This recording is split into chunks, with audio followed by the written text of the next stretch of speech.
BigEagle-Kequaht, and welcome to the 2020 Pow Wow Pitch National Semi-Finals, presented by RBC with the support of Canada Post, Shopify, BDC, and NACCA.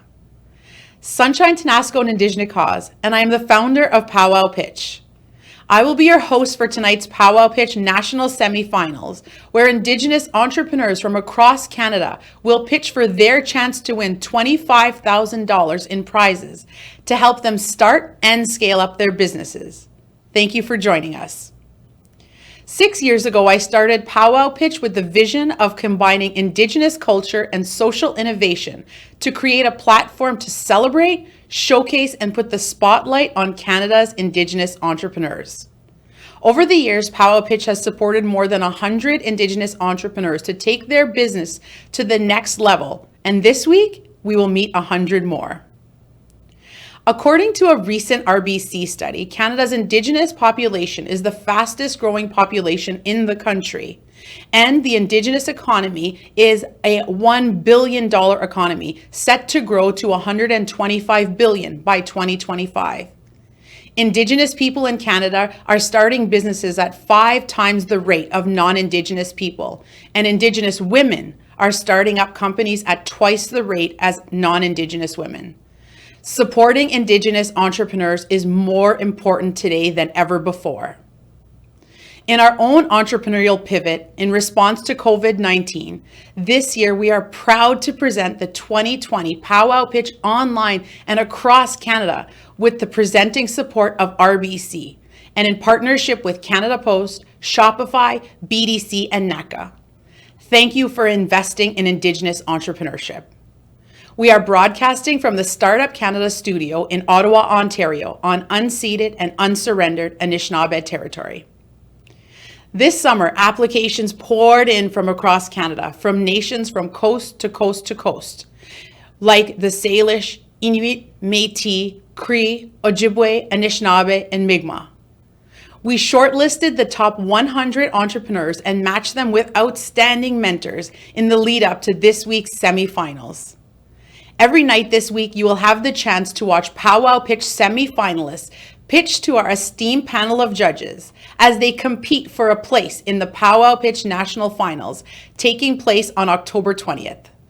Prizes include $500 for each of the top finalists from each province and territory, a $1,000 youth prize, $2,500 for third place, $5,000 for second place, and $10,000 for first place. In total, this year, we will be awarding $25,000 in prizes.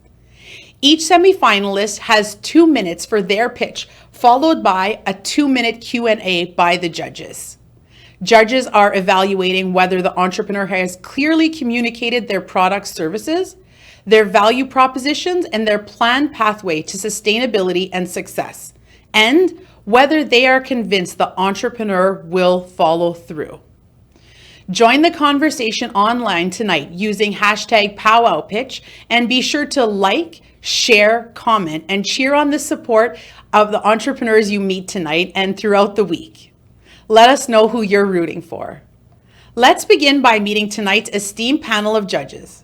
Joining us this evening is Herb Zobel, VP Commercial Financial Services, Indigenous Markets, Luke Mishatsky, Director, Parcels E-Commerce Solution Integrations, Canada Post, Matthew Noddy, Founder and CEO of Firekeeper.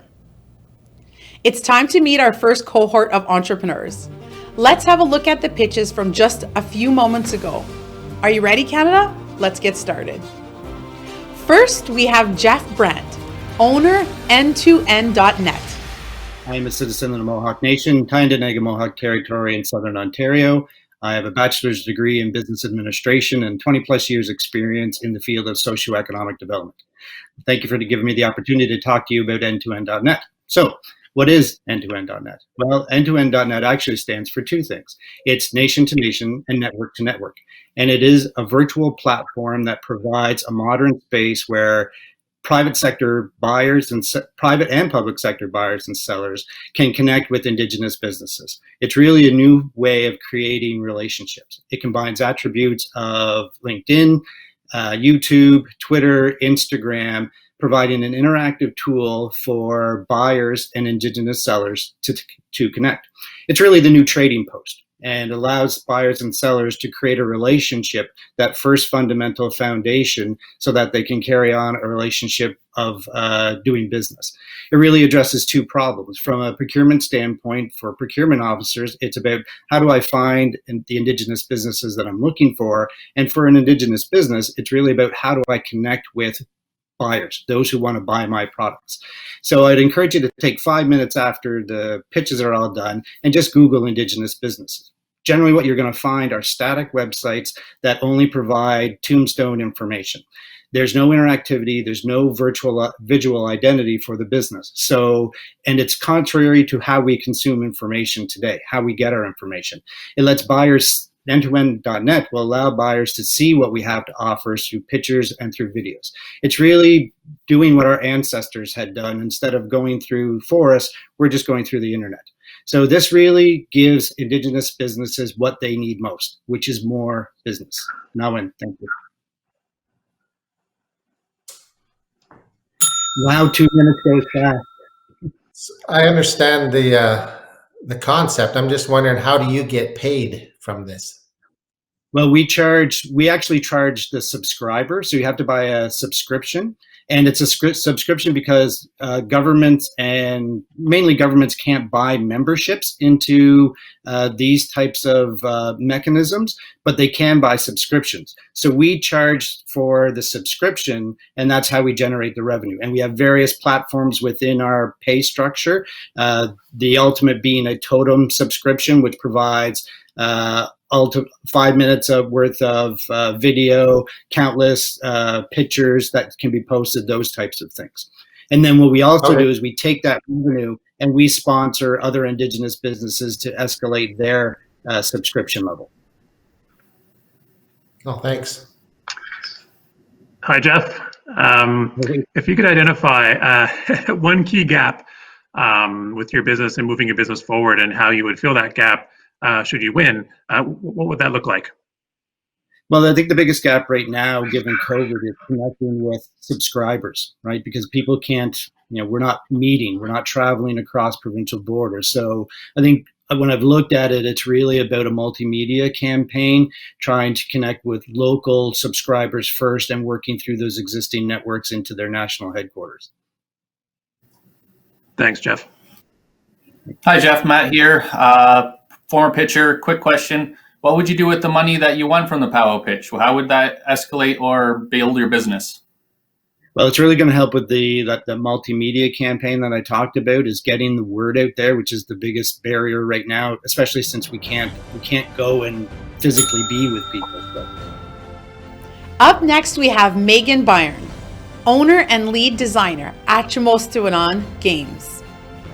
Tansi, Meagan Byrne Nisika-san, Apatawako Si-san. Hi, I'm Meagan Byrne. I'm the Métis owner and lead game designer of Lusty Games. We are an indie game studio out of Hamilton, Ontario. And we are working on our very first project, Hill Agency, which is an Indigenous cyber noir detective mystery game where you play as a hard-boiled female Indigenous detective who solves mysteries and uncovers an over 200-year-old conspiracy. And I am super excited to bring this game to everybody. But what I really want to talk about today is my company, Lusty Games. We are dedicated to crafting and representing new original Indigenous stories by Indigenous people. And after all, our company name, Lusty, is a Cree word meaning tell us a story. And that's what we want to do. But we want to do it in a sustainable way. And we're doing that one of two ways. A first way is we are a 100% remote team. And that's because we have Indigenous staff from all over Turtle Island. And we want to get to them where they are. So we want the option of letting our staff stay in their community if they want, so that we're not a brain drain on that community.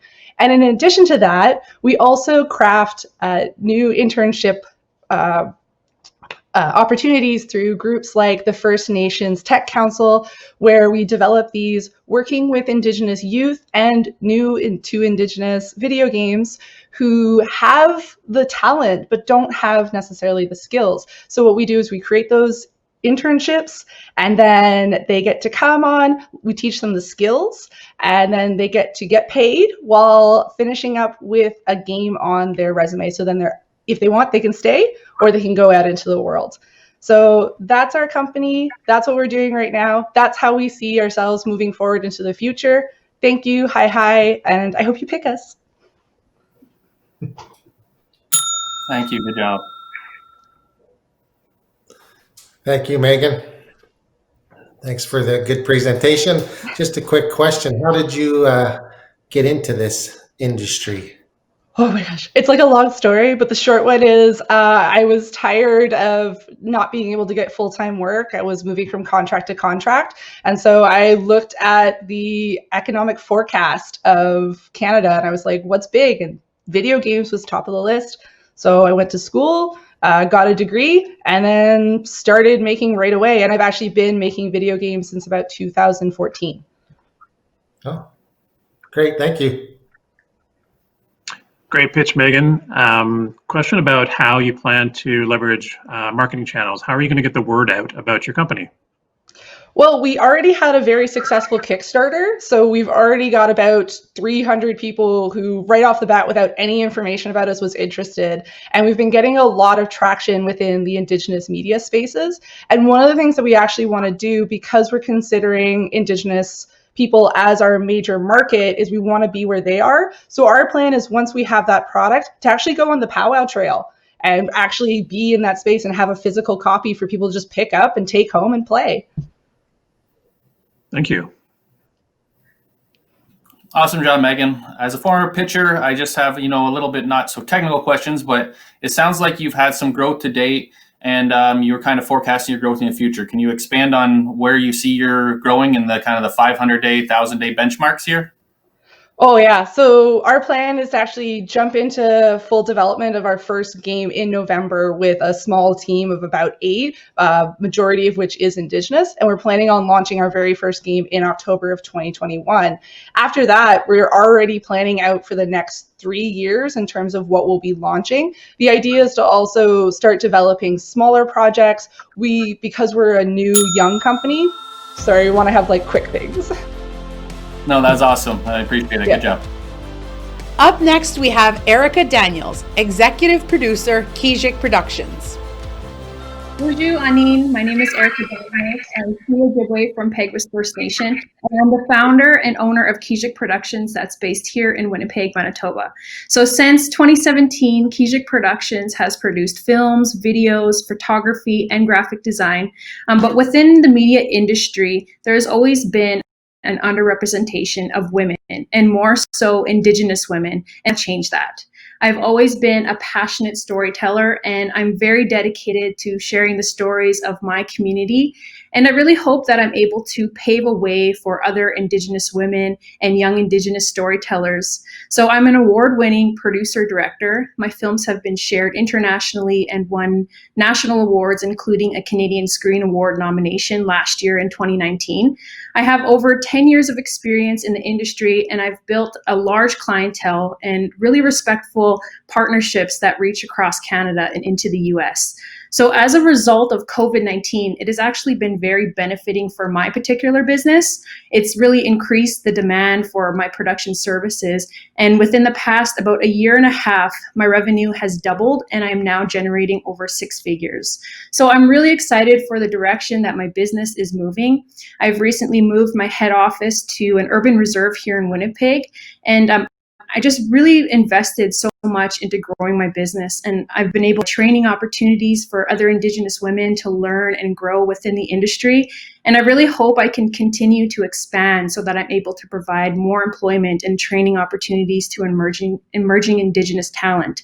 I just want to take KEQUAHT to the next level. And one day I hope to be a powerhouse of Indigenous storytellers. And honestly, it's time for us as Indigenous people to be telling our own stories from our own perspective. So I just want to say miigwech, and thank you so much for taking the time to hear my pitch. Thank you. How many employees do you have, or is it just you for the time being? Well, right now, like in this industry, it works a bit different. I have subcontractors. So right now I have 3 subcontractors that work for me. Okay. And depending on production, sometimes a lot more. Yeah. Hi, Erica. Curious to understand your marketing plan. How you plan on getting the word out about your company? Well, definitely video. I use video a lot to share the stories and to get more marketing for myself. I shared my production video the other day, and I got over 200 shares. And definitely social media is huge. And right now, especially, like, everybody's moving to online content, visual storytelling. So definitely in social media. Hi, Erica. Great pitch. Former pitcher myself, so I know how hard it is to put yourself out there, and it sounds like you're a doer, which is awesome to hear. But that being said, as we see the growth of, you kind of mentioned it in the previous one, how do you see yourself? Are you doing feature length stuff? Are you going to do the shorter things because people are consuming media at smaller rates than ever before? Have you thought about that? Where do you see you guys going? Well, right now we offer a variety of video production. Majority of my income comes from working within the corporate sector and doing videos for different mostly Indigenous organizations across Canada. But I also do film as well. And I've been just recently brought on as a producer for a $1.6 million film. So and definitely in both worlds. And the business is just continuing to grow. So I really do need the extra help. Awesome. Great job. Up next, we have Layten Byhette, owner and creator, Chelazon's Coiffeurs. Hi, my name is Layten Byhette, Chelazon Leroux. I am Dene First Nations, two-spirited, and a drag queen. A lot to take in, I know. I am currently a university student at the University of Saskatchewan for the Edwards School of Business. So while I'm not busy working on classes, I am working tirelessly towards my business goals with Chelazon's Coiffeurs. We are a startup specializing in wig styling for stage performance and everyday wear, so working towards selling wigs commercially.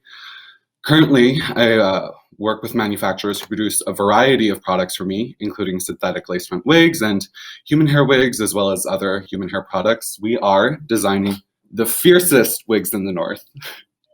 So my story starts with drag and stage performance. It's something I hold close to my heart. It gave me my friends the chance to learn and my first opportunities to develop Chelazon's Coiffeurs, to the point of keeping food on my table at a rough patch in my life. It literally kept me alive.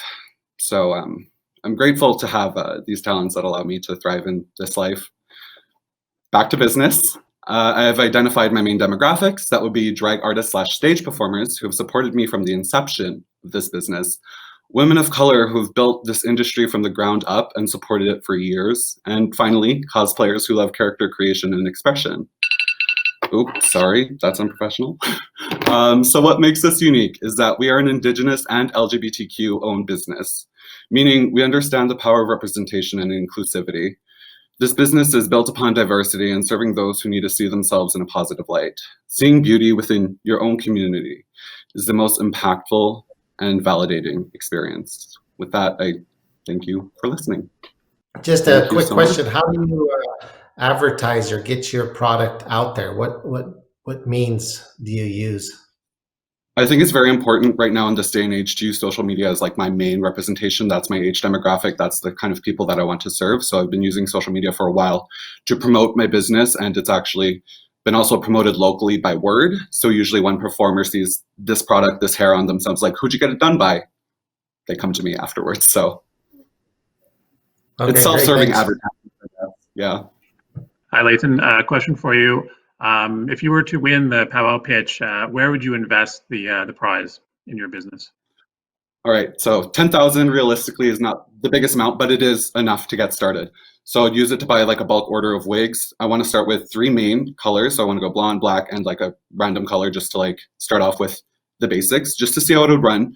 I would use a good majority for it for marketing, paid promotions on Facebook and like Instagram, just so that the products get out there and people can see. I already have the visual planned for the marketing as well.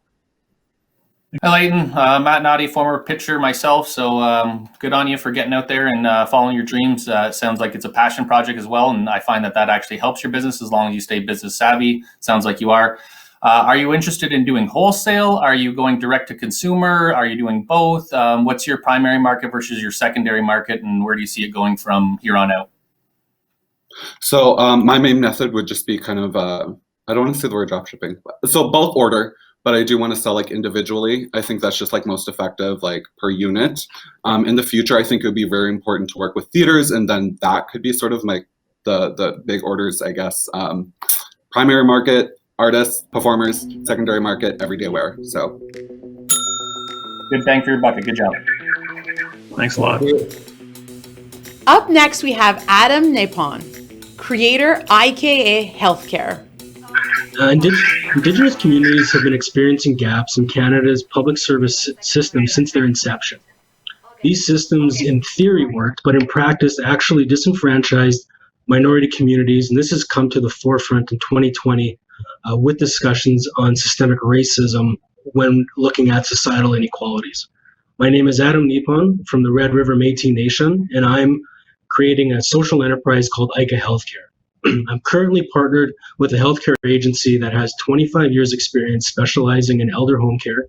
And we are looking to leverage this quarter century of knowledge and create a healthcare agency that focuses purely on providing culturally appropriate healthcare services to Indigenous communities. In Manitoba, there are 24 private-run home care agencies, but none that focus on providing culturally appropriate services to our community. I have 12 years experience in similar organizational models, and in 2014 went back to school to complete a master's in business administration, becoming the first student to graduate with a major in Indigenous economic development from the University of Manitoba. With this social enterprise, we're looking to create accelerated Indigenous economic development, utilizing the healthcare sector as the delivery tool. Funding for services can be provided publicly by provinces, subsidized by communities, and or paid directly by individuals seeking services. IKA Healthcare aims to offer services to community members by community members, which creates long-term job opportunities. As well, part of our exit strategy is to become 100% Indigenous owned within 3 to 5 years. This social enterprise will improve services and health to Indigenous communities, with the potential of creating hundreds of job opportunities while assisting in internalizing community-based healthcare delivery systems. If we win any of the funds from this competition, 15% will go back to community-based organizations in Winnipeg and use the startup costs to get IKA Healthcare off the ground. I'm going to ask, where do you see yourself in 5 years, your business? 5 years, we see ourselves operating in several communities in Manitoba, potentially expanding throughout the prairies. We've identified a couple launch or pilot communities that we can work with, including OCN and Peguis First Nation. Question for you. Curious to understand your number one key challenge in moving your company forward. The number one key challenge is going to be capacity building from the side of job creation. We've been working with the Louis Riel Institute here in Winnipeg, who offers healthcare aid certification that incorporates culturally appropriate services. So that'll be a biggest hurdle is actually getting enough people to fill the demand for jobs because there is such a shortage of healthcare professionals. And we currently go around and speak with schools and communities about the opportunities in healthcare beyond nurses and doctors, which would be our frontline staff. And the pandemic has kind of exemplified this or magnified this even more. So we see great opportunities for long-term job opportunity and internalizing the economy, not just stepping in with outsourced economy or outsourced labor. Thank you. Up next, we have Connor Martin, owner, Little Brown Bear Media. My name is Martin. I am the owner of Little Brown Bear Media, which is a media production company based out of Six Nations of the Grand River. I'm 22 years old, I'm Mohawk Nation, and I'm Bear Clan. So I started this business this spring after I graduated from Ryerson University from their media production program. I specialize in video production, and I also offer photography and graphic design to an individual to enhance their online presence. In 5 years, I hope to see this business becoming my sole source of income and sustaining myself. as my business grows, I hope to be able to take on and mentor Indigenous youth by providing them with paid positions such as production assistants or editors. I believe really strongly in this detail of my business and my timeline because there is a lack of opportunity for Indigenous youth in the media industry. And I personally wasn't exposed to any of these opportunities until post-secondary. And by that time, I felt like I was already behind. So creating various types of media for me and for a lot of artists is storytelling, and storytelling is an inherent part of our being, and it can be very healing. So at the very least, I would love to offer that to any Indigenous youth that I take on and mentor in the future. I want to work with small Indigenous business to help grow and compete with the market. So currently my setup is bare bones. I have one camera and a microphone and the laptop I'm using to edit. So I would upscale my production value, and I would also use the funds to create a website for myself to act as an online portfolio where my customers can see my work and book a consultation. How would you utilize the funds if you were to win the Pow Wow Pitch? So I would purchase, first of all, lighting equipment, because that's one thing I actually don't have any of. I would purchase another wireless microphone, and also be able to renew editing software, which is industry standard. Hi, Connor, question for you. It sounds like you're a team of one right now, but you have a very clear path and where you want to go. If you could hire anybody starting tomorrow, a function, what would that be to help your business? I would say somebody to handle the social media marketing, because that is a whole job in itself, and it can be very useful. I've seen other projects that I've worked on, how much it amplifies a business. So I would handle someone to do specifically that. Thank you. Ani, Connor, former pitcher myself here, Matthew Noddy. I'm down in Windsor. I juggle many things, and it sounds like that's kind of where you're headed. I just wondered if you've figured out a supplementary income during this time.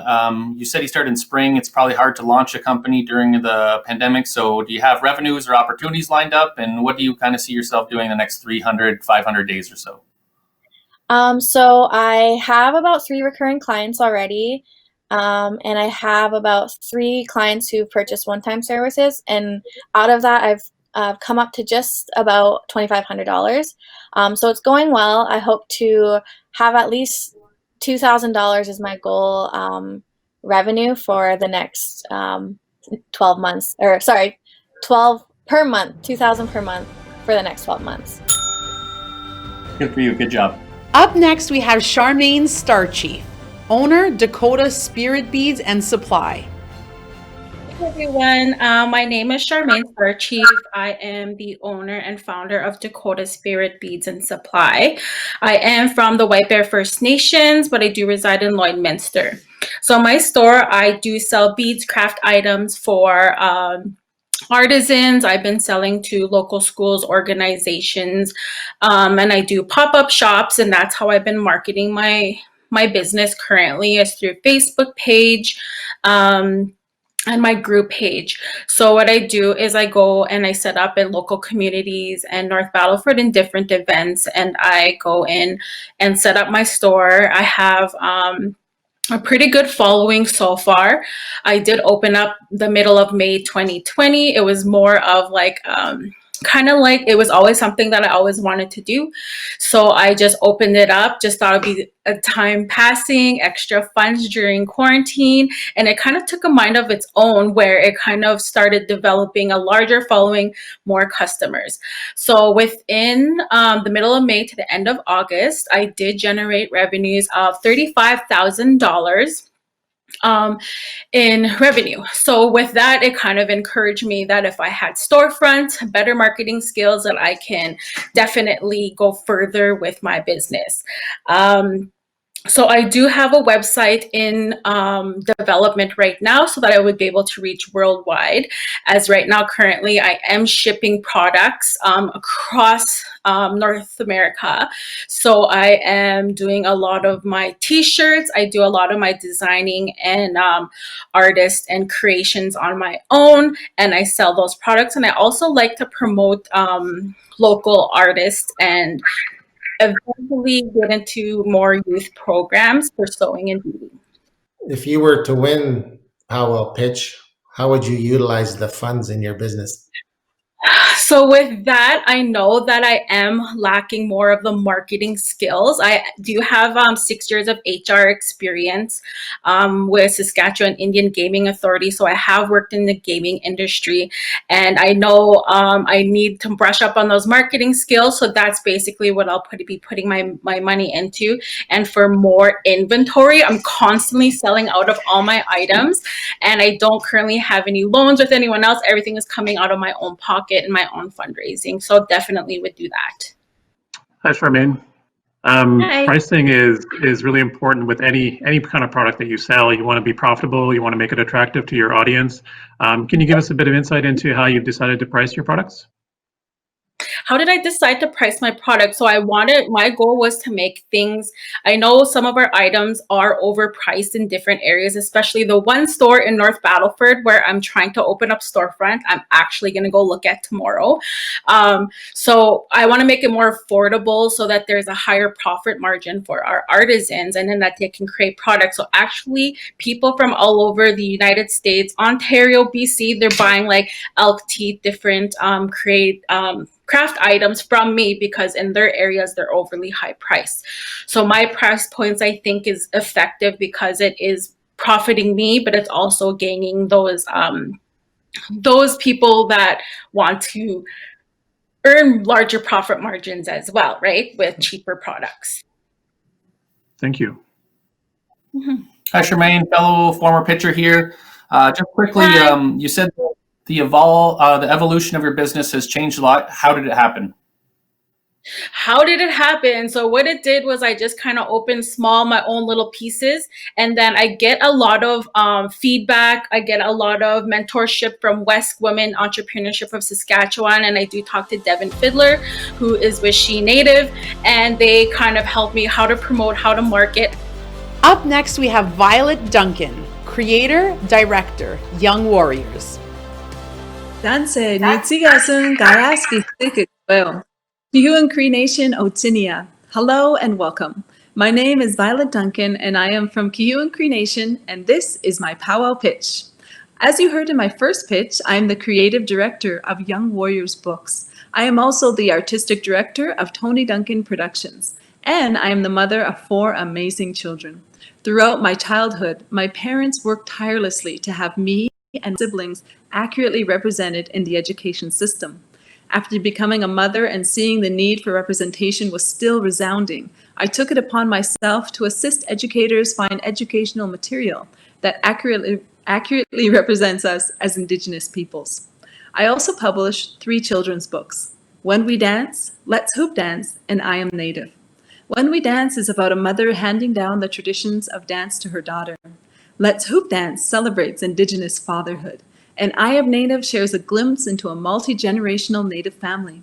My next step is to create an online resource that will incorporate not only my 3 children's books and their lesson plans, but links for caregivers and educators to access culturally literate material to educate and inspire our youth, our young warriors. I intend to create an app that will bring together not only the resources and materials that I have available, but pool together the outside resources that are already available.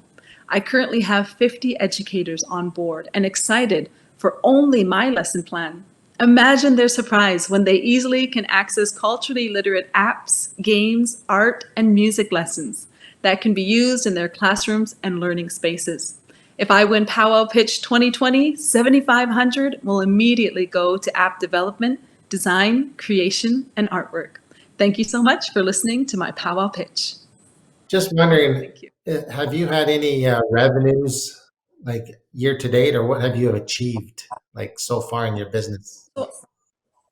Yeah, so I have 3 children's books available, and they bring in, I would say, out of like a quarter of the income that we have coming in. Right now, there's a conference called Parents as Teachers, and they're going to be purchasing 150 of my newest book, I Am Native.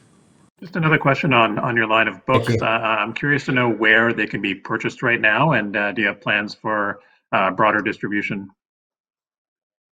I would love broader distribution. However, they're only available on Etsy and my website. I just want to know about a little bit more about the 50 educators and how you plan on leveraging them. Can you provide an example?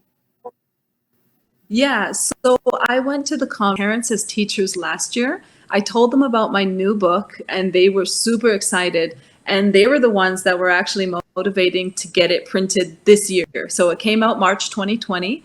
And then I said, I'm working on a lesson plan. And they said, what is it? Let me see it. And I gave them a dummy copy, which is just basically photocopies of what it could look like. And they love it. And they already printed. But I see a brighter future for it. I don't just see my lesson plans. I see what museums have and what other artists have. And I'm like, you know what? These educators need to get in contact with all of us. So I'm like, now virtual is like the name of the game instead of a hard copy physical book. Awesome. Good job. Up next, we have Nikita Wawatay, owner, Anishinaabe Beauty Salon. Kwe, Nikita Wawatay Nandijnakazanen. Hello, my name is Nikita Wawatay. I'm from Barrier Lake, Quebec, but reside in Kitigan-Zibi, Quebec, where I own a home-based hair salon called Anishinaabe Beauty. I've been a hairstylist for 5 years and owned Anishinaabe Beauty for 4 years. I graduated from Versailles Academy, a beauty school that is a recognized leader in beauty education in Ottawa. After graduating, I worked at 2 hair salons in Ottawa, which allowed me to gain experience, but quickly realized that I was not satisfied working for someone else, so I opened Anishinaabe Beauty. I quickly gained loyal customers from both communities of Kitigan-Zibi, Barrier Lake, and the town of Maniwaki. Anishinaabe Beauty serves women, men, and children and offers all types of professional hair services as well as makeup, microblading, and eyelash extensions. Anishinaabe Beauty prides itself on high customer satisfaction by providing excellent service, quality products, flexible hours, and an enjoyable one-on-one atmosphere with an exceptional price. One thing that sets Anishinaabe Beauty apart from any salon is that it provides services in 3 languages, Anishinaabe, English, and French. Providing services in Anishinaabe is beneficial because it is the first language of the elder senior demographic and addresses the language barrier they experience when seeking services at salons in the town of Maniwaki. If I am fortunate to win Pow Wow Pitch, I would expand my business and purchase all new tools and equipment, specifically portable equipment that I can use to offer home calls for elders, people with mobility issues. Also, this prize would allow me to purchase PPE equipment and sanitizing products to ensure the safety of my clients, particularly the elder senior clients and those who are at higher risk to contracting the virus. Miigwech, and good luck to all the participants. You brought it up at the very end. How has the pandemic affected your business, and how are you going to get through this stage? Well, obviously everything was shut down, right? So I was completely shut down until we got the go-ahead to open. So the extra PPE equipment I couldn't purchase right away. So I set myself up with sanitizing products, masks, everything that I would need to sanitize my workstations. To get back into my business, I would need to purchase all these other equipment, right? So thank you. Hi, Nikita. It sounds like you have a great value proposition. How do you plan on getting the word out about the services that you provide? Mostly through Facebook and Instagram. I have a Facebook page where I post all my products and services. It seems to be going well. I don't remember the amount of people who've liked my page, but I also post on my personal page, which has gained a lot of my clientele, right? And through word of mouth also. So I mean, all my clients refer somebody, so that goes great. Up next, we have Tawnya Brant, chef and owner of Yowekon by Chef Tawnya Brant. Pow Wow Pitch. My name is Tawnya Brant. I'm a Mohawk Nation chef with 26 years experience in the food industry. I'm also the proud owner of Yowego by Chef Tawnya Brant, a full-service catering company specializing in Indigenous food, menu development, and product procurement. We service community and corporate events in 6 nations and Greater Toronto areas.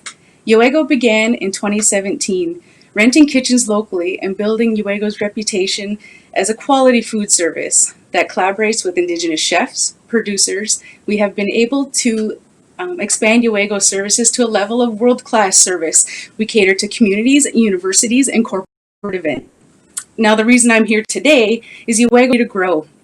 Yowego has expanded into its first real estate, a commercial kitchen in the heart of Ohsweken, and a place in my community to house a daily Indigenous food offering. The $10,000 cash prize will provide me with the investment needed to complete my $3,000 kitchen, commercial kitchen renovations and $7,000 rebranding strategy. The business is pivoting during COVID-19. Our new normal is pre-packaged meat while we are not able to cater large events. An investment into branded greenware packaging will be essential to putting my business at the top of mind for potential new clientele while incorporating environmentally friendly packaging. With your support, we can reintroduce Yowego to a new level of branding and bring a kitchen standard our people deserve from their food providers. Thank you. Curious to hear about feedback on your product. What are you hearing about the product that you provide? Well, we've doubled our sales every year, and it was only part-time because I was a new mom. So in the last year, I'd started being full-time, and I actually met my previous year's revenue by February of this year before COVID hit. So it's been overwhelming response, and our own band council is even kind of requiring now that you have to have Indigenous foods if you're hiring local caterers. And they have the thing they call a healthy roots menu that they like to follow. Thank you. Former pitcher here, Tawnya. My name is Matt. Good job. I was just curious, you talked about packaging. Are you co-packing with somebody? Are you putting your own brand or sticker on everything that comes through you guys? Are you doing consignment? Just a little more info, please. Okay, my restaurant's going to be open in the middle of next month. I just recently contacted a Canadian environmental packaging company. So I don't want to do stickers and all that. I just want to go out. If I can get this money from Pow Wow Pitch, it'll be proper, Yowego, everything.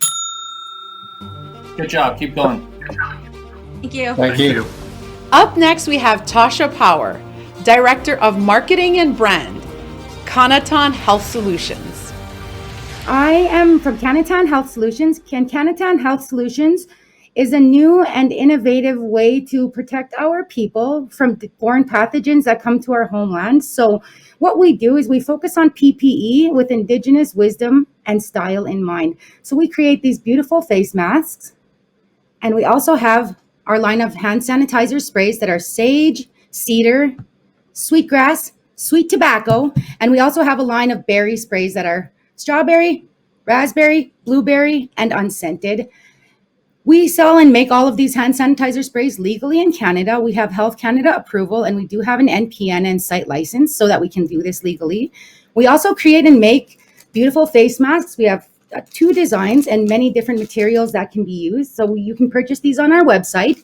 We also just introduced a face mask shield. So that would be this. It's a 3D printed design to keep your mask off of your face. So when you're talking, your mask doesn't get sucked into your lips and it holds it down. So all of these products are available on our website. And what we would like to do is further innovate everything with our health solutions and continue to offer innovative and new creative health products to everyone in Canada and the USA, mainly focusing on the Indigenous populations in both Canada and the USA. So far, Kanatan Health Solutions has been in business since July 1st, and we have shipped to every single Canadian province and territory, as well as 15 US states. So we're looking to further expand our efforts to reach all of the Indigenous people, as well as just everybody in Canada. It's not just for Indigenous people. Many of our clients are not, and that's just great. We want to share our culture. We want to promote our culture, and we want to make sure everyone has access to great health products that they will use because they love them. They're beautiful. They smell great, and we have to use them anyway now. So it's the new normal, and we want to grow with the new normal. I'm just wondering, where do you see yourself in 5 years, this business? So we did a market study, and we saw that, hand sanitizer sales were already growing prior to COVID. They were growing 20% year over year. So when COVID happened, hand sanitizers shot up to 1,400% growth. So we see that, this whole use of hand sanitizers is just going to be the new normal. People are it's going to be habitual now. They're always going to have it. So, maybe even when COVID goes away, people will still have practice proper hand hygiene. We're also going to be introducing a line of antibacterial soaps, because hand washing is also important. Hand sanitizers, especially for the northern communities that don't have good running water or clean water, they will need hand sanitizers, especially them. So we really want to focus on them. So we would like to grow mostly within, getting to all of the First Nations. So that's our main goal, is to get to all of the elders and First Nations people in Canada, and then into the US, and then, the general Canadian population, as well as our sort of tertiary market. But we really want to focus on our Indigenous people and protecting our people. I'm curious to hear about feedback. What are your customers saying about your product? Oh my God, they love it. They absolutely love it. So we do not use ethyl alcohol in our sanitizers. We use only the high-end ingredients. We use isopropyl, medical grade isopropyl alcohol at 75% concentration per bottle. And that was specifically for health professionals. Health professionals will not use anything under 75%. And then a lot of the hand sanitizers people are using smells like a distillery. It smells like vodka.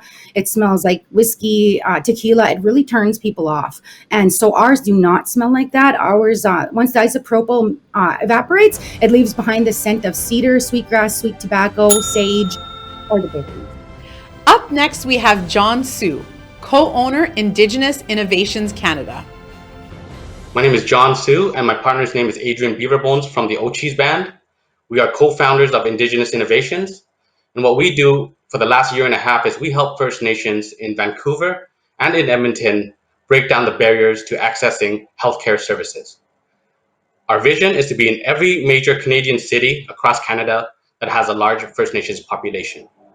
How it all started is at my partner's apartment, when he was telling me about how his family members couldn't get a walker. And I thought, isn't status cover your medical stuff? He replied, bro, yes it does, we just don't know how to get it. From that moment on, we began to mastermind Indigenous Innovations. What makes us unique is that we are servicing a healthcare gap that so many First Nations are falling through. Every social agency and all of our clients have said they've never seen anyone do what we're doing. We're currently earning $5,000 to $7,000 profit a month and hoping to hit $30,000 by the end of next year. How we make money is that we are a marketing agency for medical professionals. We promote and refer clients to their businesses. If we were to win first place, we'd hire 2 full-time staff to help manage client intake and outreach. That would help us grow our team, and it would also finally give our clients a trusted resource they can rely upon. To close things up, I'd like to share with you 2 things we're really proud of. 1, our First Nations nasal Narcan program that saves literally hundreds of lives every month. 2, creating this business, my partner, for the first time in his life, is finally proud to be Indigenous. I was wondering how you don't do any procurement. It's all marketing. It's all referral based. Is how the operation exists. Yeah, 100%. It's relationship based, because we know our Indigenous clients. Trust is the major issue before working with anyone Indigenous. And that's what we've done, is taken the time to rebuild that trust and then show them that what we can do as a company. You mentioned your bottom line. Just wondering what the top line looks like in your business. The top line I can't imagine, but what we do is we help with feet, teeth, eyes, and medicine. And it's about setting up accessible services for concentration areas of First Nations. So really, we're talking millions of dollars at least, because this is all the healthcare stuff that NIHB pays for. And we're going to set that up and Indigenous partners. Thank you. Hey, John, can you talk a bit more about maybe pick one of the key challenges that you face moving your company forward? Key challenges right now for us is finding reliable labor. Number 1, most people are scared of Indigenous people, like just the lower income downtown east side where I work. So finding competent staff is the number one challenge. Second challenge is just really expanding. The thing is, most of our clients are not on the internet. So we have to go face to face, old school way, hit the pavement. Hey, we're here to help. We exist. We're listening and we will take care of you, because we are for profit. And that's the major reason we have so much mobility to fill in gaps that, that political or bureaucratic agencies can't do. Up next, we have Jolie BigEagle-Kequaht, artist and founder, Tatanga Designs. Amba Washte, Tanse, Anin. My name is Jolie BigEagle-Kequaht. Spirit name is Amba Zitkanaho Washte. I'm Nakota Cree from White Bear First Nations, but I live in Regina, Saskatchewan, Treaty 4 territory. I have degrees in mathematics and engineering, but my passion is creating star blankets. My home-based company is Tatanga Designs. Tatanga means buffalo in Nakota, Dakota, and Lakota. I've been creating and designing star blankets for over 20 years. I'm self-taught, but I watched my cookums growing up. I create and design star blankets for newborns, graduations, weddings, funerals, and for people who overcome adversity in their life. When I win this Pow Wow Pitch, I will use the winnings to buy better sewing equipment, cookum print for my stars, and all the thread I can imagine. I love sharing how to create star blankets, and in this time of COVID, I'll be sharing this love via online workshops. I would also like the winnings to use to buy AV equipment, lighting, and camera equipment so that I could record myself properly to share my love with the world. Star blankets are coveted by many, and there is a never-ending request for them. Even in lean times, people will find the funds to buy one. Star blankets can range in price from $125 to $5,000, depending on material, design, style, and how long it takes to quilt one.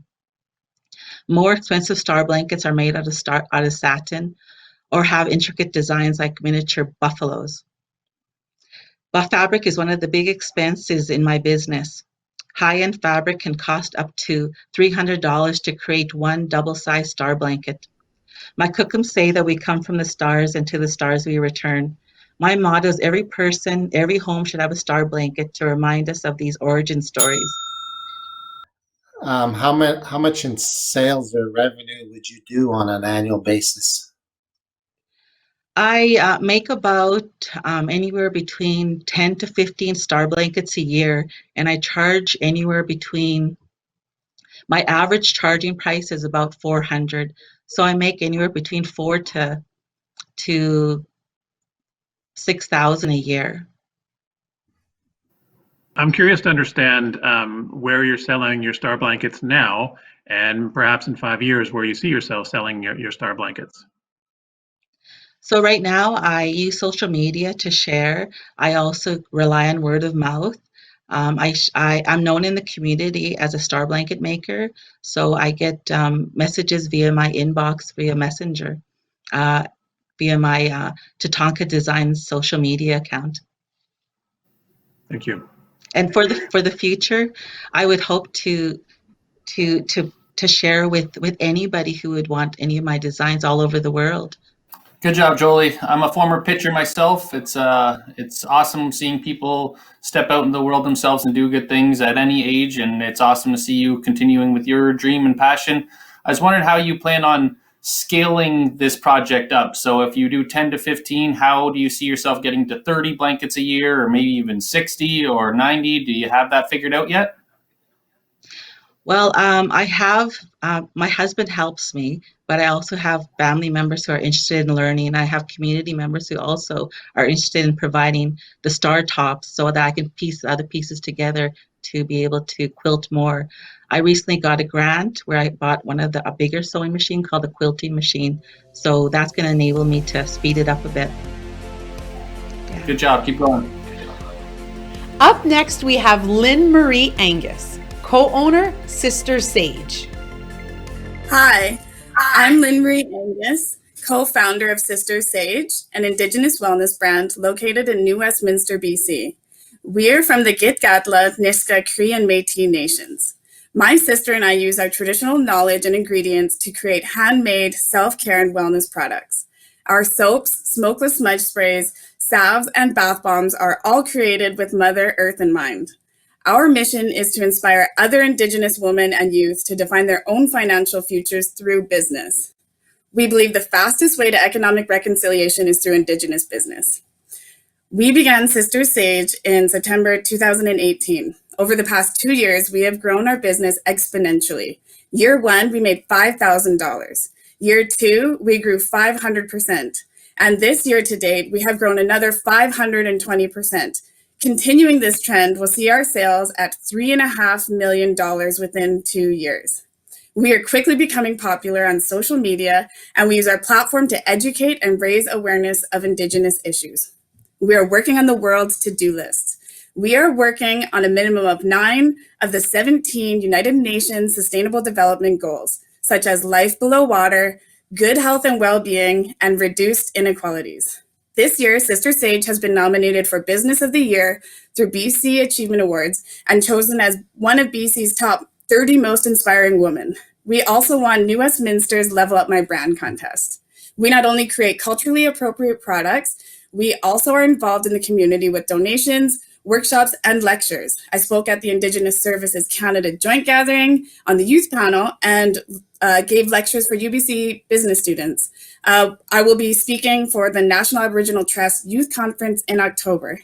My basement is our workshop, and it isn't growing with us. The winnings will be used to complete renovations to our garage, purchase new work tables, racking, and material.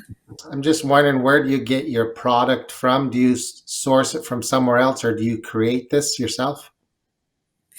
We have a couple different local suppliers, so we really strive to purchase locally, and then we also harvest our own medicines locally. Okay, thanks. Great. It's important to make sure that you make money, of course, but you're also choosing a price that people want to buy your product. What's your pricing strategy with what you're selling? Well, we don't ever want to undercut ourselves. We want to make sure that our products show our value and worth. And our margins at this moment are around 75%, so we are profitable. How do you see scaling to that $3.5 million? How many people is it going to take? How much is that going to affect that profit margin and your bottom line? Well, the economies of scale obviously will help us to buy more, create more, but less. It will cost us less money.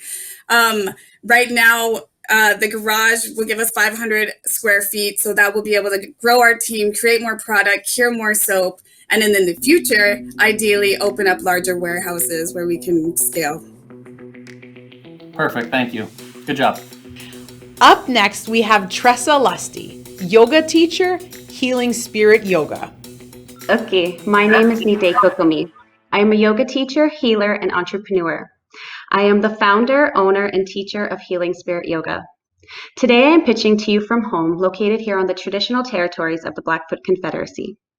Practicing and working in the yoga community for over a decade, I have always felt that there was something more than that what was being said.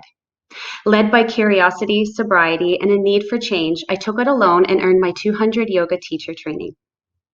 It was through my yoga certification that I was able to reconnect to that something more. Yoga reconnected my 2 teens and I back to our culture and traditional ways that were denied in our upbringing. Healing Spirit Yoga is a fusion of ancient yoga practice and traditional Indigenous teachings, reconnecting body, mind, and spirit. I have found that this is what the people are looking for, similar to how I was looking for it. My first series was unfortunately cut short due to the pandemic, but I continued to teach online live on Instagram for 2 months. Our current reality can feel like a sturdy step up or 4 walls closing in. Mental health is a priority and a needed for survival, especially with PTSD, anxiety, depression, suicide, and substance abuse. Healing Spirit Yoga is a Black, Indigenous, people of color, Two-Spirit, and queer identity trauma and stress-based practice. Through social media, I have been able to develop a following of individuals who have benefited from my programs. I gained perspective on the response of the surrounding communities about what types of programs are needed. Healing Spirit Yoga will provide 10 to 30-minute classes on YouTube with the option to subscribe to the upcoming website. For a sliding monthly subscription, you will be able to access a variety of sessions, including yoga, guided meditation, sound baths, that are all 90 minutes in length.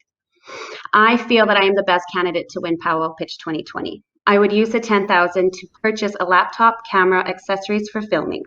I know the power of yoga can restore an individual. Winning would help Healing Spirit Yoga become accessible to you or someone you love. This is not only my business, this is my passion, this is my purpose. See you, guys. The question I have is, where do you see yourself in 3 to 5 years with this business? In 3 to 5 years, I see myself traveling, hopefully safely traveling to the communities here within my own territories, and hopefully, extending it out to Western Canada. I see myself having a big following on YouTube and on social media, because that's how my business is running currently. Thank you. Mm-hmm. Hi, it sounds like you're a company of one right now. But if you were able to expand, what would be that first hire for you? Well, I actually do have team members that I outsource for my classes already, the ones that were cut due to COVID. So I outsource elders, traditional singers, and I do want to outsource some people that are raised in the yoga community and can bring that authenticity and honor those traditions as well. Thank you. Hi, Tressa. My name's Matt. I'm a former Pow Wow pitcher, so good on you. Keep going. Looks like you have a passion project that you're going to hold on to for the rest of your life and your journey, so that's amazing. Just curious to know what you did before and what skills you bring to the business side of the entire package that is your Healing Spirit endeavor here. Well, previous to getting my yoga certification, I actually was a boot camp instructor out on the Tsuut'ina Nation for 3 years. I also offered workshops and facilitated body positivity workshops in the Siksika and Tsuut'ina Nation.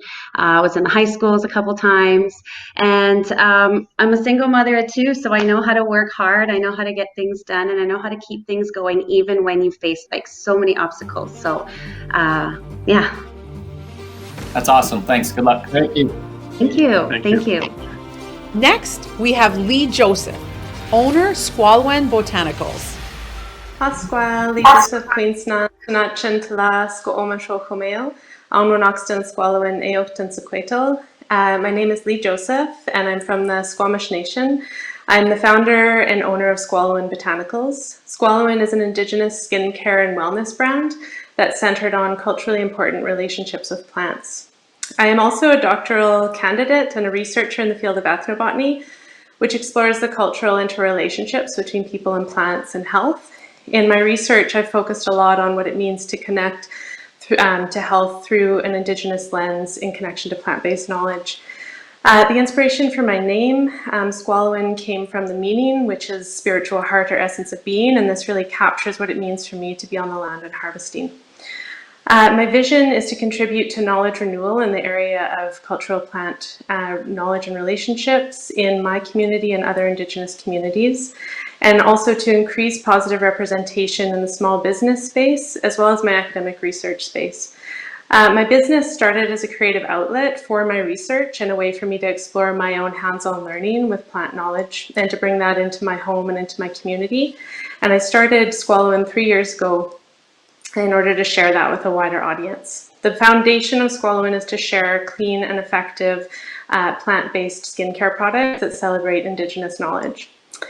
My products offer an Indigenous lens into the apothecary space, as well as embodying Indigenous wellness and a connection to place.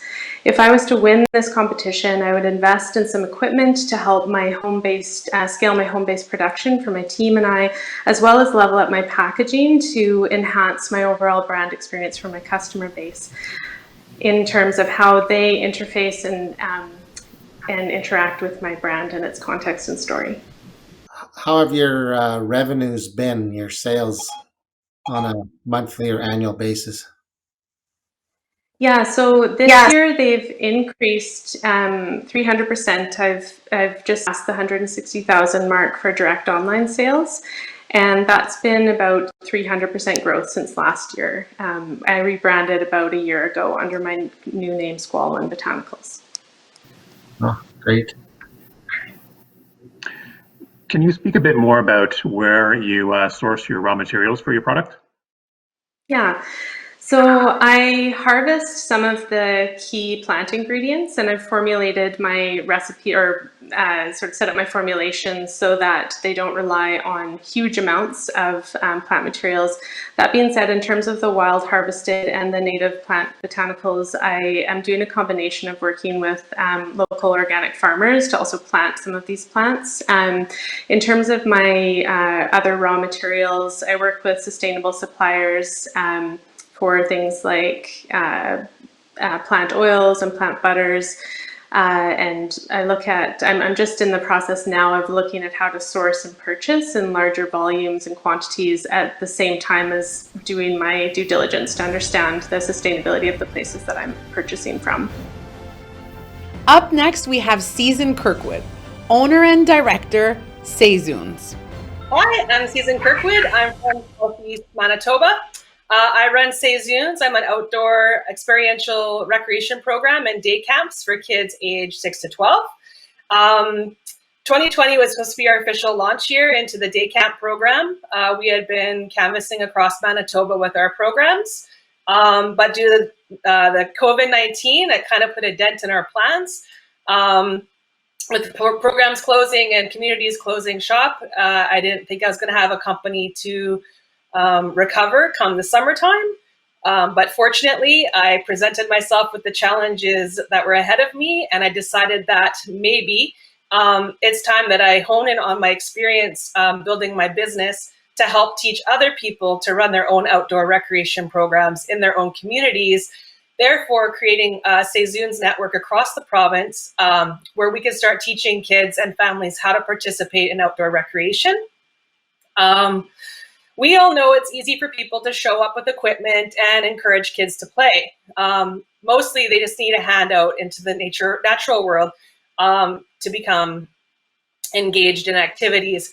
But what's lacking, I'm finding, is inclusion and diversity and equitable positions for our leaders to help show kids that we all are capable of doing things and we all are able to enjoy the outdoors and reap the benefits that are associated with them. So Chelazon has a triple bottom line. We are a people-centered, ecological mainframe, which hopefully will profit in the future. And we do that with a volume play. So the more camp leaders we have, the more programs running, the more registrations we have coming in. I need the help of the Pow Wow Pitch right now so that I could create an online training and mentorship platform which will get my passion and energy onto the internet. I guess that finished it. Great pitch, Season. The question is, you actually answered my one question by getting online on how you're going to market yourself. What inspired you to get into this business? You know, I just basically used my whole life in taking different employment to earn my different abilities because I knew I wanted to be self-employed one day. And all I wanted to do when I grew up was be an entrepreneur. And I decided to wrap every single thing I was good at and that I loved into a program, and decided that the day camp was the best way for me to continue doing what I love because I'm sharing my knowledge and my history and my abilities with kids. Thank you. Thank you. Can you share a bit about the team around you? Curious to know how they're supporting you with this vision. So, you know, I'm kind of a runner with a train, I'm not going to lie. I have a lot of anchors that help bring down my kite when needed. I've always been an idea generator and program creator, so being able to remain focused. So I have my spouse who's been super supportive and knows this is exactly where I need to be in the world. And my family who's always just known that I'm finally flying with all the ideas that I've accumulated over the last 2 decades. And I've built some really great relationships with organizations around Manitoba who are helping me to get where I need to go. Wonderful, thank you. Thank you. Ani Season, my name's Matt. I'm a former Pow Wow pitcher myself, so stick with it. I'm an idea person. You keep trying, you keep plugging away, and you'll evolve into where you're supposed to be with that. I just wanted to know, you kind of answered a little bit right at the end. Are you going after for-profit institutions, not-for-profits, educational institutions? Where are you trying to solicit these people to, subscribe to your Yeah, so what I'm finding is municipalities, chief and councils, and other organizations that hire summer students to run day camps in their communities. I also want to access them or give them access to my training platform so they can ensure that their summer students are getting the training they need to create inclusive spaces. And then for Sezoon's side of it, I'm going to train my staff for 2021 to launch in 5 communities. Good job. Keep going. Next, we have Joel Marriott, co-owner the Owl's Paths Marketplace. Hi, my name is Joel Marriott. I'm from the Owl's Path Marketplace. I'm from Port Alberni, BC. I'm currently in the process of creating a community-driven project for Indigenous youth to have an opportunity to be able to create clothing. What we're doing right now is we're creating a creative lab to be able to utilize the artists that are here locally, and then expanding from just hand-drawn artists into clothing that can be wearable or other things like that. Right now, currently, this is just one of the images. This was locally done here from Vancouver, Vancouver Island. He's a young youth from New Channel and from the Salish area, and that's one of the projects that he's working on. Here's another one of the pieces that he's working on right now. So what we did is we took an opportunity from learning who these artists are and being able to find a way to help drive their artwork into clothing. The community side of this is that where we live there isn't a place where youth are able to be creative and be able to move forward in entrepreneur life or by any business setting. So what we're doing right now is opening our doors and being able to create websites, media, business coaching, and everything else for these entrepreneurs to be able to get out the door. So if this is something that has kind of helped us with the creative lab side, giving them the chance to be able to read forward into what we're doing and helping them move forward as they see the future of fashion instead of just their pen drawings. So it's a really great opportunity for our locals here to be able to do this. Just a question on your marketing plan. How do you plan to grow this business? Where do you see yourself in a few years? Currently, we started 3 months ago, and in the last 3 months, we've joined 2 different artists. Each of them have 30 pieces of art that they're going to be putting out in clothing. We have a platform that we've created called the Owl's Path Tourism, as well as the Owl's Path Marketplace. Both of those are on social media, and the game is pretty good. We have a lot of followers. We have a lot of different reach outs that really help. Yeah. Hey, Joel, great job. Love to know a bit more about, if you could talk a bit more about where you plan on selling these products.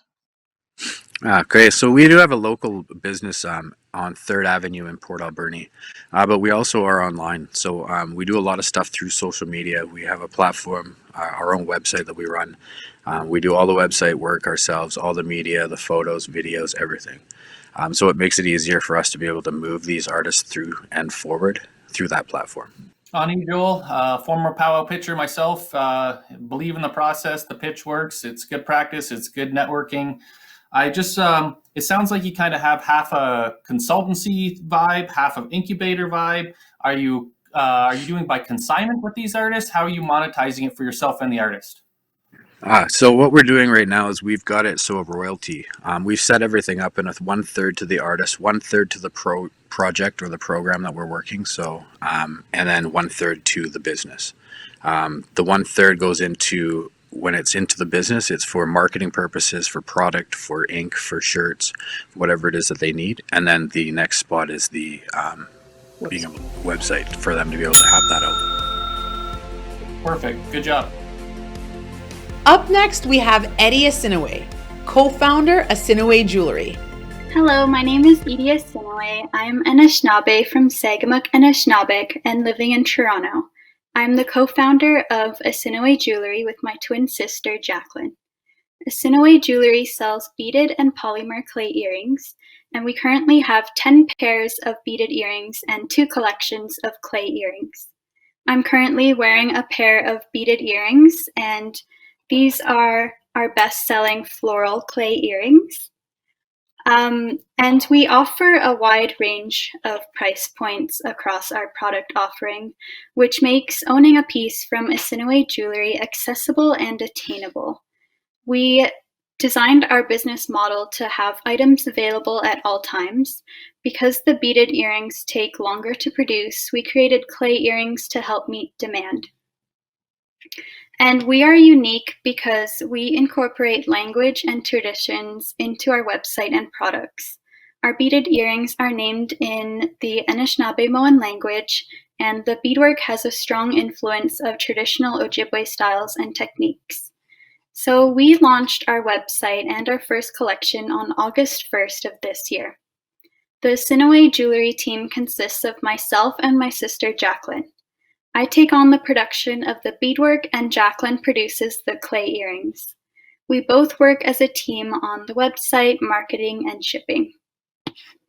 We have had some really exciting customers, including Serene Fox and Michaela Shannon. We have also been featured on Cityline and have been promoted on the Kit Canada and Humber College's Infuse magazine. If we won the Pow Wow pitch, we would use the $10,000 to improve our business and give back to the community. We have goals to introduce a new product, and this money would help us to launch this. We would love to use this money to give back to the community by sharing our knowledge through speaker events and workshops. I'm just wondering, your business, where do you see it in 3 to 5 years? What's the goal long term? The goal long term is to start selling to businesses like Holt Renfrew or the Bay. Yeah, we're excited to get into retail stores. Hi, Edie. Can you share one of the key challenges you're facing right now in moving your company forward? Yes. So one of the key challenges, we have only been operating for 2 months, so a lot of learning went into that. And so with the clay earrings, one of the styles, the clay that we use, it's prone to breakage. So that's been a big challenge. And we're working on a formula to get better quality clay to fix that problem. Thank you. Hi, Edie, former pitcher myself. You're on a rewarding journey. Continue on. It's nice that you can do it with family. What I would ask is, how are you going to scale this? If you're one side of it, your sister's the other side, how are you going to replicate production if you were to get into Holt Renfrew or the Bay type of contract? So the clay styles take much less time to create than the beaded. The beaded earrings take around 8 hours for each pair. The clay earrings you can make 7 pairs in 4 hours. So with that, we'd have limited beadwork in stores and supplement with more clay. Good stuff. Good luck. Thank you. Next, we have Archie, founder and CEO, SCLO Analytics. Nika Yapu, Carl Archie, Nika Mama Kwawaw, Kultus Lalang Chinook, Ditchgaskanista Akwan. I just introduced myself in 2 different languages. One of them was Secwepemc, and I'm from the Katamlik band of the Secwepemc Nation. The other language was Chinook, the business trade language of the Indigenous nations of the West Coast. We're unique in that my band's name is in Chinook. Katamlik, Kanam means canoe in the Chinook language. Through SCLO Analytics, SCLO means money in Secwepemc. I want to harness the storytelling power of Indigenous peoples to tell a financial story of prosperity for Indigenous nations. SCLO Analytics is this tool where we take data from publicly available financial statements and analyze them and sell those to Indigenous nations and their partners. I got this idea from my time as a commercial banker. We're in an era of Indigenous nation rebuilding. How can an Indigenous nation truly know if they're becoming financially independent if they don't measure it? How can a financial institution know they're helping Indigenous nations if they don't measure it? How can government know if their policies are working if they don't measure it? I'm currently working with a financial institution and a major industry player to develop case studies to prove my concept. What I know is that we need strong financial data moving forward. And I need your help to get me to get this company off the ground. If I win the prize money, will go towards developing a software roadmap and developing a business case for Scout Analytics. Business is in my blood, and together, let's make this vision a reality. Thank you. Just wondering how your business has been doing so since you started in terms of like revenue, or how are you making ends meet? So I'm bootstrapping right now, and so what I've been doing is that I have a couple of people. I have a technology person and a finance person, and I pay them out of pocket. I have a full-time job right now, and so we've done our best to make a minimum viable product that we can just show to people. So we're manually entering our data, but we want to get the software developed so that the data is analyzed automatically. Okay, thanks. Mm-hmm. Hey, Carl, sounds like a really interesting concept. How are you ensuring the privacy is being respected to those you're trying to help? Yeah, so part of it is that we've just developed a non-disclosure for the financial information that we do develop, but we also, the software company that I've identified is an Indigenous software company, and we're actually going to be integrating blockchain technology to make sure that the financial data is secure. Even though the financial statements are publicly available information, the analysis of it is sometimes sensitive. So we want to make sure that that's protected. Hey, Carl, former Pow Wow pitcher myself. On a technical side of things, in a lot of ways, I have a legal background. I was wondering how you intend to show the value of your potential clients. I'm assuming First Nations, Indigenous organizations, things like that. How are you going to leverage it once this data is quantifiable and has utility? Yeah, so we have a number of First Nations who already do this, and First Nations that are progressive. So if you look at Musqueam Indian Band, or First Nation, they separate their financial statements out into nation-building ratios that they use to measure their progress. So it's very important that there are real people who do this and have success. Up next, we have Amber Belanger, owner and chief director, Cedar Lodge Cafe, Sober Social Club. Saskatoon overdose rates have nearly tripled in 2020 amid the COVID-19 pandemic. Rehabilitation services are a 6-month wait, and post-recovery support is overutilized and underfunded. Tansei, I'm Amber Belanger, and I'm here today from Treaty 6 Territory, Saskatoon, Saskatchewan. I am not an addict. I have enabled addictions and paid by watching my loved ones relapse and overdose over and over. I need to break the cycle. My solution? Cedar Lodge Cafe, a sober social club. Cedar Lodge Cafe will create a safe space for support in recovery. I will grow this business parallel to the needs of Saskatoon. We aim to provide support, knowledge, and understanding for those who choose to live boldly in sobriety while upholding the values of all who flourish in our environment. We will support NAAA Al-Anon meetings with open hours in the evenings, which is the most common time frame relapse occurs. Our staff will receive mental health certification. We will administer cultural support from local elders, and we will utilize holistic health programs. Cedar Lodge Cafe will establish a continuous lifestyle experience that will not result in relapse. We will have a variety in our menu by day and fun lifestyle entertainment habits as a sober bar by night. Judges, I fiercely believe Saskatoon needs this, and I came here to win the financial support I need. The winnings will go towards equity, which is 10% for a $60,000 loan to start this business. Help me help my community, one karaoke mocktail at a time. Make it. So your business plan or your business idea obviously has run up against the pandemic issues.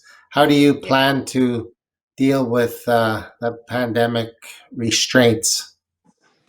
What I plan to do is, keep that community support, keep on reaching out and just coincide with the meetings. Everything right now is virtual. And with like the different phases of opening up, I feel the one-on-one support and later evening hours that coincide with NA and AA meetings. Hi, Amber. Great job. Curious to understand if you could share a bit more about the team that is helping you execute on your vision. Right now, I am working with WESC here in Saskatoon. I've done the Matchstick program. One of my mentors is Devin Fiddler of She Native. And honestly, I've just been reaching out. My aunt is a addict in recovery, and Teletatusis. She's a big person around here, recovery from crystal meth, and they've both really helped with my vision. Amber, former pitcher here myself. I obviously very much appreciate the mission. How do you envision sustainability for the social cafe? Sales alone? Are you looking for grants? Are you trying to do a double-speared or two-forked prong approach? Right now, I feel like a Kickstarter would probably help. I also plan to, do other income revenue like merchandise and renting out our space, even perhaps. Look for grants. Thank you. Wow, what an incredible episode of the Pow Wow Pitch Semi-Finals. With such incredible ingenuity, I don't know how you will choose. Judges, can you share your final thoughts on tonight's pitches? No, thank you for the opportunity. It's been great to hear the pitches, and thank you for having us on behalf of RBC. It's been a great day. I am nothing short of inspired by the passion, the commitment, and the vision by these entrepreneurs. Very, very happy to be part of this process, the Pow Wow Pitch this year, and looking forward to seeing all of these businesses be successful in the very, very near future. I have to really reiterate my appreciation for the entire Pow Wow Pitch process as an alumnus. It's done incredible things for my life. It's led me in leaps and bounds into places I didn't expect, and I can't wait to see these entrepreneurs fill my seat in the years to come. Appreciate it, guys. Thank you, judges. Thank you to our presenting sponsor, RBC, and our partners at Canada Post, Shopify, BDC, and NACCA. And thank you to our mentors, volunteers, and judges for all of your support in bringing 2020 Pow Wow Pitch online and across Canada this evening. A huge congratulations to tonight's entrepreneurs for their passionate and compelling pitches. Thank you to all of our viewers tonight for cheering on Indigenous entrepreneurs through Pow Wow Pitch. Let's keep the conversation going using #PowWowPitch. Tell us who delivered your favorite pitch tonight. Join us tomorrow evening and each evening this week at 6 p.m. Eastern Standard Time, right here on Pow Wow Pitch Facebook Live, to hear from all of our semi-finalists and to share who you think should be selected for the Pow Wow Pitch Finals. Until tomorrow, I am your host, Sunshine Tenasco, signing off. Kichimi Gwech Kipija Ignon Gomanokshik.